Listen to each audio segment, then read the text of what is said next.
அங்காளித்தாயே அருள் புரிவாய். மாசி பெருந்திருவிழாவில் நம்மளுடைய ஆலயத்தில் வந்து ஒரு 4 நாள் நம்ம தொடர்ந்து நம்ம திருவிழா நடக்கும். இந்த 4 நாள் திருவிழாவும் ஒவ்வொரு ஒவ்வொரு 1 மணி நேரத்துக்கு ஒரு முறை நம்முடைய ஒவ்வொரு வேண்டுதல்களும் வித்தியாசமான வேண்டுதல் அத்தனையும் நம்மளுடைய ஆலயத்தில் உண்டு. ஒரு மயான கொள்ளைன்னா அம்மா வந்து ஒரு தேர் போய் ஒரு மயானத்தில் போய் ஒரு மயான பூஜை, அந்த மாதிரி நம்முடைய ஆலயத்தில் இல்லை.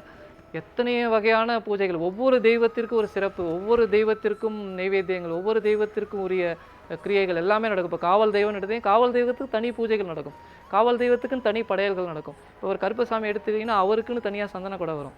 அம்மாவுக்குன்னு எடுத்திங்கன்னா ஒவ்வொரு பூஜைகள் சித்தாங்க வரும், இருமுடி தனியாக வரும்.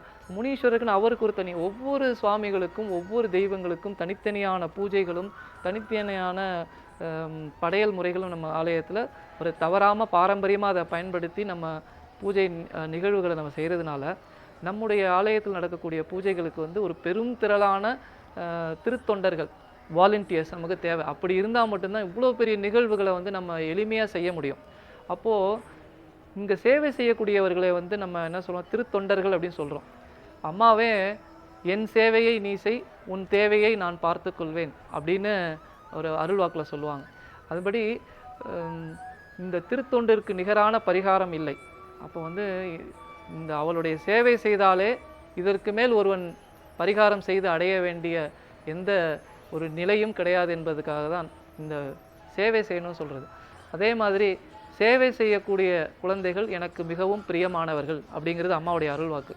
அதனால் சேவை செய்யக்கூடிய பிள்ளைகள் எனக்கு மிகவும் பிரியமானவர்கள் என்பது அம்மாவினுடைய அருள்வாக்கு. அதனால் இந்த சேவை செய்து நாம் அம்மாவினிடத்தில் எளிமையாக நமக்கு தேவையான வரங்களை வாங்கி கொள்ள முடியும். அவள் மகிழ்ந்து சேவை செய்யக்கூடிய பக்தர்களுக்கு வரம் அளிப்பார். அதனால் நீங்கள் எல்லாரும் இந்த மாசி திருவிழாவில் உங்களால் முடிந்த ஏதாவது ஒரு சேவையை உடலால் உழைக்க வேண்டும். நம்முடைய உடல் சரீரம் இங்கே வந்து சேவை செய்ய வேண்டும். அப்படி சேவை செய்தால் அதனுடைய பலன் நிச்சயமாக உங்களுக்கு கிடைக்கும். இப்போ வந்து இந்த திருவிழாவில் வந்து 4 நாட்களும் தொடர்ந்து ஒரு அன்னதான ஒரு வேலைகளாக இருக்கட்டும், இல்லை என்ன வயசானவங்க என்னால் எதுவுமே செய்ய முடியாது, கொஞ்ச நேரம் இங்கே உட்காந்து ஏதோ ஒரு முடியாதவர்கள் பூக்கட்டி கொடுத்தல் கூட இங்கே வந்து ஒரு திருத்தொண்டு தான். ஸோ எந்த விதமாக நம்மளால் முடிஞ்ச ஏதாவது ஒரு திருத்தொண்டை உடலால் நம்ம செய்ய வேண்டும். அப்படி வந்து நீங்கள் செய்யும் பொழுது இதனுடைய பலனை நீங்கள் அனுபவிக்கும் பொழுது உங்களுடைய மனசே சொல்லும்.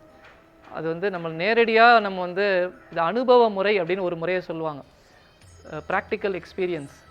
அந்த மாதிரி அனுபவ முறை என்னென்னா இங்கே சேவை செய்தவர்களுக்கு தெரியும். அதனால் நம்மளுக்கு எந்த விதமான வரங்கள் வேண்டும் என்றாலும் நம்ம வருடம் முழுவதும் நம்மளை வந்து அம்மா வந்து ஒரு சின்ன ஒரு தூசி துரும்பு கூட நம்ம மேலே படாமல் நம்ம அம்மா நம்மளை காக்கணும் அப்படின்னா இந்த திருத்தொண்டு தான், நம்ம அவளுக்கு செய்யக்கூடிய அந்த சேவை தான் அந்த நிகழ்வை நம்மளுக்கு நிகழ்த்தி கொடுக்கும். இந்த சேவைக்கு நிகரான ஒரு பரிகாரம் கிடையாதுன்னு சொன்னேன். அதுபோல் நம்முடைய சக்தி பீடத்தில் நீங்கள் வந்து என்ன விருப்பப்படுற எல்லாரும் இந்த மாசி மயான கொள்ளை திருவிழாவில் வந்து நீங்கள் வந்து சேவை செய்யலாம். உங்களுக்கு சேவை செய்ய விருப்பம் இருந்தால் விருப்பப்படக்கூடியவர்களுக்காக நம்ம வந்து ஆலயத்தினுடைய கைபேசி எண் நம்ம கொடுக்குறோம். அந்த இதில் தொடர்பு கொண்டு உங்களால் எந்த நேரத்தில் ஒரு 24 மணி நேரமும் சேவை செய்ய வேண்டும் என்ற எந்த எதிர்பார்ப்பும் கிடையாது. உங்களால் முடிந்த அளவு முடிந்த சேவையை நீங்கள் செய்து கொடுக்கலாம். அப்படி விருப்பம் இருப்பவர்கள் இந்த கைபேசியில் தொடர்பு கொண்டு உங்களுடைய வருகையை பதிவு செய்து கொள்ளும்படி கேட்டுக்கொள்கிறேன். உங்களுடைய திருத்தொண்டினால் இந்த மாசி மயான கொள்ளை திருவிழா மிகவும் சிறப்பாக நடைபெறும் என்று நான் நம்புகிறேன். அங்காளித்தாயே அருள் புரிவாய்.